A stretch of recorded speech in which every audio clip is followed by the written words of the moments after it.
Hey everybody, it's Hylian Alchemist, and welcome back to Let's Play Banjo-Kazooie.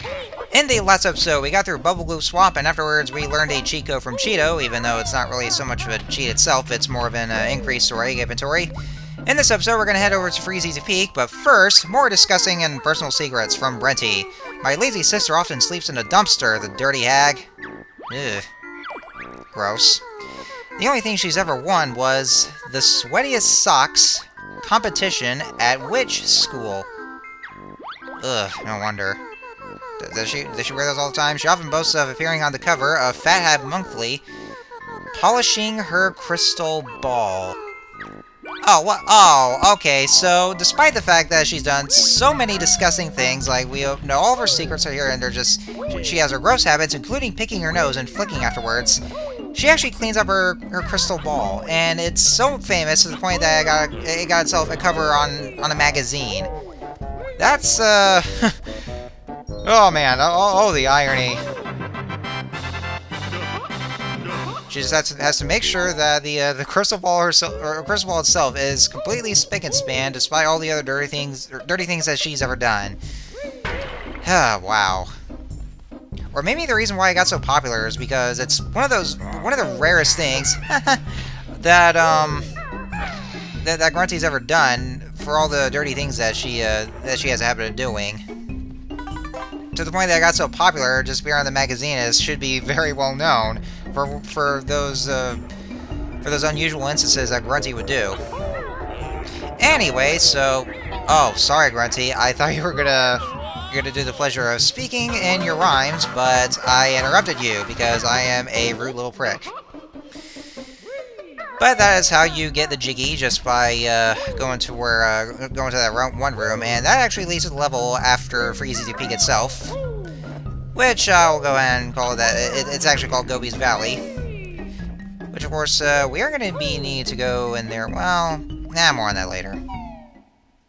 But yeah, just by big busting on the switch, then this spring jump will appear, or the jump pad will start to appear, and then you just go right into this little this big urn right there, and then you'll get inside the Grunty statue, and there's that Jiggy. Let's go here. We shit on this spider web, or this. Well, all these cobwebs are all around this room. And we have this cauldron right here, and guess what, ladies and gentlemen?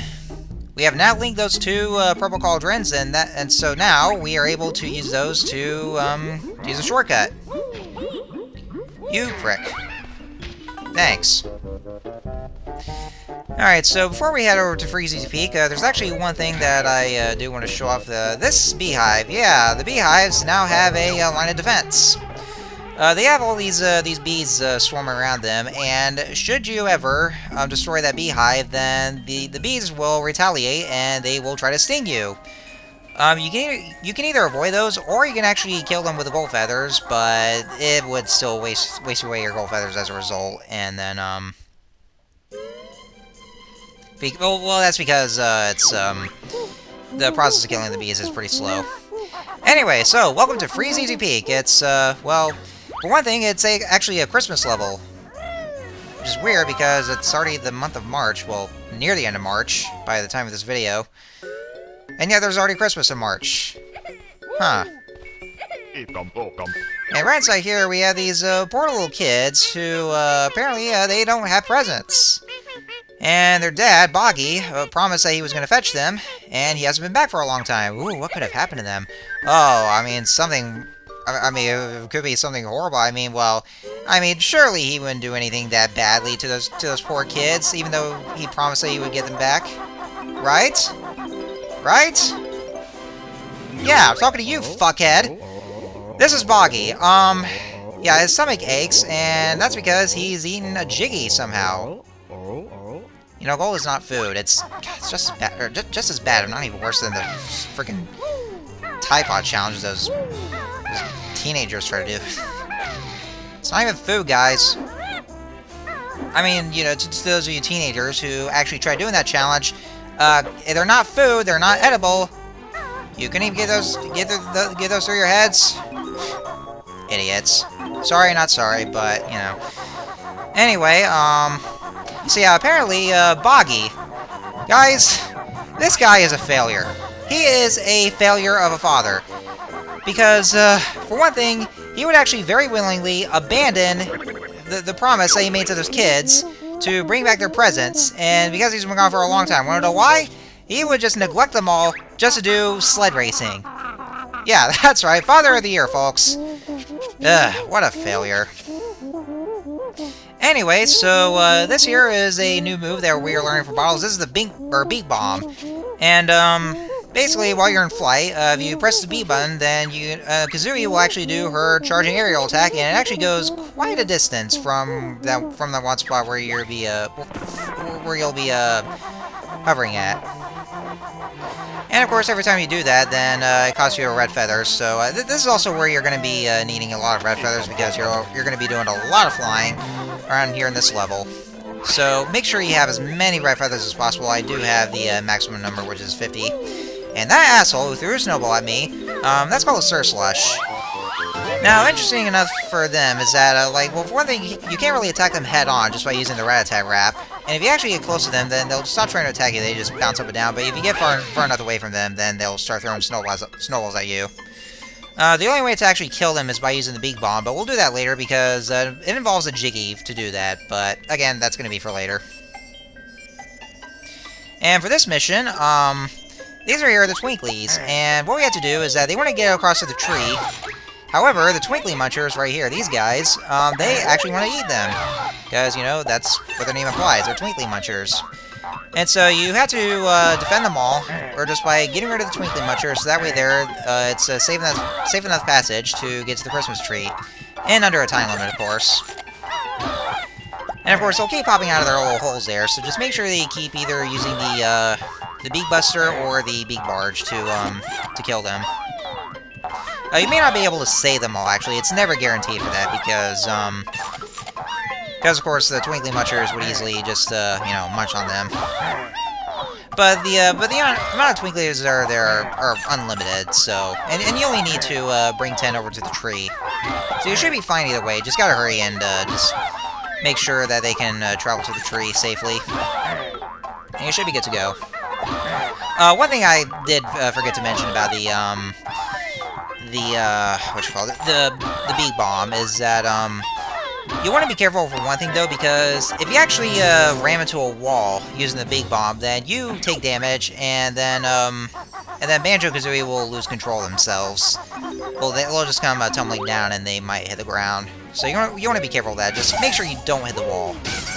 For some switches that do require the Beak Bomb, then you want to go ahead and hit those, and they won't damage you, but it's just the walls that will damage you if you ever use the Beak Bomb attack on them. And so with that, the Twinklies have now made it to the tree, and I kind of assumed at first that you only need to hit the light switch once with the eggs, but you actually have to do it more than once actually. And with that, now all we have to do next is we just have to take flight here. And then all we gotta do is just go through the star hoop just 3 times. And this is where I screwed up so badly. See, I thought of the idea. See, I screwed up so badly right there. I do apologize for that. Yeah, I did try to use the Beak Bomb just to get over there faster to save some time. And what I ended up doing instead was just actually accidentally hit the top point of the Christmas tree. And I tried doing that again because I'm an idiot, but at least I managed to not hit the wall this time. But I just wanted to hurry and just get there before our time runs out. Thankfully, though, I do make it, but you do want to be careful at the same time, especially at a mission like this. And that was just a very stupid mistake that I shouldn't have done. But just make sure you go through it 3 times, and that was a close one, just by 2 seconds. So yeah, just be careful with that. I mean, just make sure you take your aim very much correctly, just to ensure that you don't hit the wall, like I did. Well, when using the Beak Bomb. But I was very close to running out of time right there. So yeah, I do apologize for that little mishap. Just be careful of that. But after going through the star 3 times, then the Jiggy will be yours to collect. And that I just picked up right there as a present, and that is needed to bring those 3 presents to Boggy's kids. Because, well, of course, I'm doing things for a failure of a father. Yeesh. Yeah, so to those of you who are, I mean, I'm not a father myself, I'm not even married. I'm a single guy. Just make sure that you don't neglect your kids. I mean, if you do plan on being fathers, just don't neglect your kids.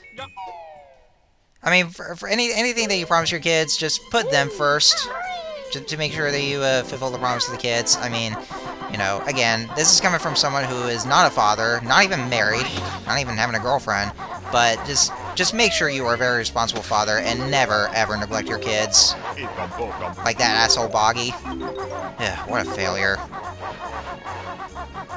Anyway, so after getting a sidetracked there, so yeah, so for those three of Boggy's kids, then there's those 3 presents. So you just bring those and deliver deliver those presents to them. Like we should properly do. I mean, if he won't do it, then we will. And there's the other present that's right there. Oh yeah, and even the ice cubes try to kill you here. I didn't really mean to destroy that beehive after I just freed him from being trapped. Those ice cubes are called the chinkers. If you get too close to it, then they'll come to life and they'll spin after you and they'll attack you. And if you destroy the bigger one once, then they split into 2, and then you can destroy them afterwards for honeycombs. And you know, I also love this music right here. Like I said, I am such a huge fan of Grant Kirkhope's music. And he is, like I've been saying, he is such a legend. And Freezeezy Peak is definitely, like, obviously no exception there. I do love this track. It feels so festive, it's so jolly. It just fits it fits the spirit of Christmas altogether. Even though I honestly prefer Halloween, because you know, if anything, Halloween is actually my favorite holiday. Which, speaking of which, there is actually another level which will be kind of based off of Halloween, but a little later on. Now, just because those Sir/Slush enemies are absolute pricks, and they are probably some of the most... I did not mean to do that. Oh, yeah, by the way, I didn't mention this either. The water right here is extremely cold, and if you jump into it, then you take damage from it. Yeah, you can't really swim in it. I mean, you won't lose your air, but just your honeycombs, because it's that cold. I mean, kind of like the, very much like the freezing water in Super Mario 64 and Snowman's Land. Well, I mean, one of them has frostbite and it's treated like lava, with Mario just kind of ass-burning his ass, or something, I don't know. And the other water where you can swim in it, but then you slowly lose your power meter as a result. And of course, thankfully there are the wading boots, although the only wading boots are right next to Mumbo-Sut. I don't know why they didn't implement that anywhere else. That's not a very good design choice, Rare. I mean, I love you guys, but that's just one little minor mistake that he did. So yeah, you can just use the wading boots to safely travel across the frozen water. So anyway, so yeah, after you kill the Sir Slushes, then you get a Jiggy at the very top of this giant snowman statue. Or this, or rather, this snowman sculpture. Or it could just be Frosty. Yeah. Yeah, just go right on top of Frosty's hat right there. And also, just by big bombing those 3 buttons on Frosty's torso, then of course, obviously, we get another Jiggy. Yeah, the only reason I decided to just go ahead and kill those Sir Slushes right away is because they're just very annoying. I mean, they're just pricks who constantly throw snowballs at you, but they're also some of the most annoying enemies in the game, and I just didn't want to have to deal with being pelted by snowballs, so I just decided to just kill them all right away, because they were just annoying. And there's our Jiggy, coming from probably one of the most appropriate places that could ever appear from. Yeah, thanks, Rare. Yeah, see, guys, remember I've been telling you so many times about how Banjo-Kazooie just loves the trope getting crap past the radar? This is another one of those things. Right in that very area where the Jiggy comes from. Trust me, guys, this is definitely not the last time we'll ever be seeing stunts like that. And we haven't even got to Banjo-Tooie yet, so yeah, there's more where that came from. Anyways, so there's another Grunty switch that's right there. Now, this Jiggy that will appear after pounding on that switch, well, actually they call it the witch switch, because, you know, they both rhyme, just like Grunty herself. I actually did try to attempt to get that Jiggy after I got done with this level, well, in a later video that you'll see. But there's actually one other move that I forgot to get, and I completely forgot about. They actually do need, and we don't have that yet, so we're going to have to wait until the next level. And we go up here. This right here is Waza, and she's or he actually. I remember watching this video from Dark-Minded Sith, and he referred to Waza as female, so I kind of went right with it. But I mean, it could be a he or she or whatever. But what the hell? I'll just refer to her as a guy. But anyway, yeah, apparently Waza is trying to run away from us after seeing the fact that Banjo's a bear, because apparently he's racist. Yeah, not a very good welcome right there.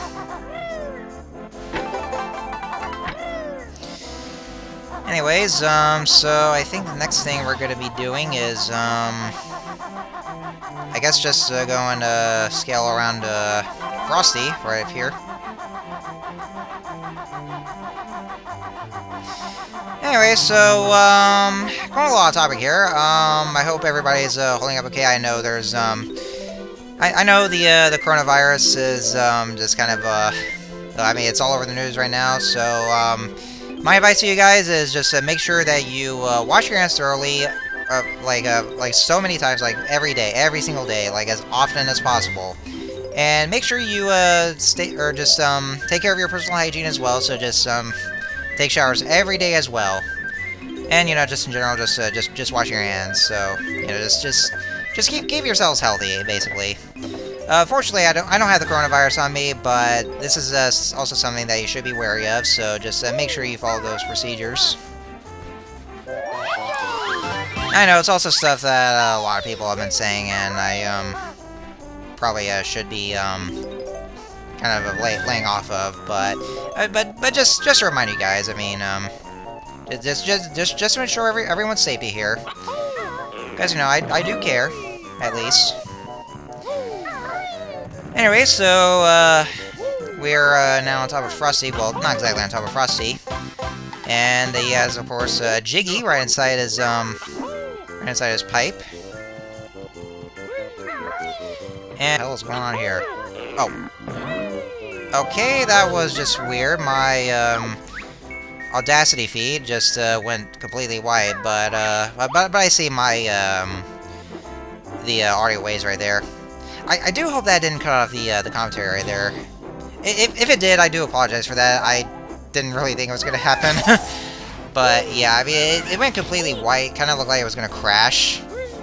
And I was really hoping it wouldn't, because Audacity was kind of notorious for crashing a lot. So far, ever since I got myself a new computer back then, which is what I'm currently using, and while I was using Audacity, it's been doing well for me so far. I haven't had any crashing problems. But yeah, right now it was going completely white, and I was worried for a bit there that that was gonna crash, and because of that, it was kind of cutting off part of my commentary. But it's still running fine right now. I can still see it operating very well.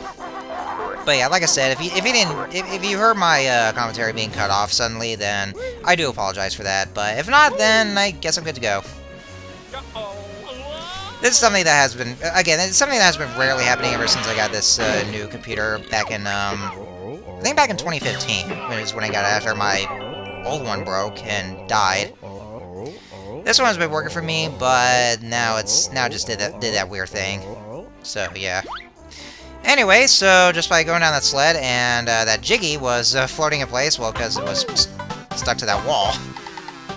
Never thought it would happen, but yeah, with that, we kind of straight onto Boggy's belly, and then he managed to cop the Jiggy, and now we got it. Not sure we should keep it, considering that he's already eaten it, but yeah, well, at least we got it. But anyway, so guess that's about it for the first half of Freezeezy Peak. So next time on Let's Play Banjo-Kazooie, we are going to finish off the rest of it. Well, actually, I say the rest of it, but not exactly, though, because there is one certain Jiggy that's kind of one of the weirdest ones, where where we can't really get it like on our first run of Freezeezy Peak, but I'll go over it some more in the next video about that. So, anyways, until next time, see you guys later.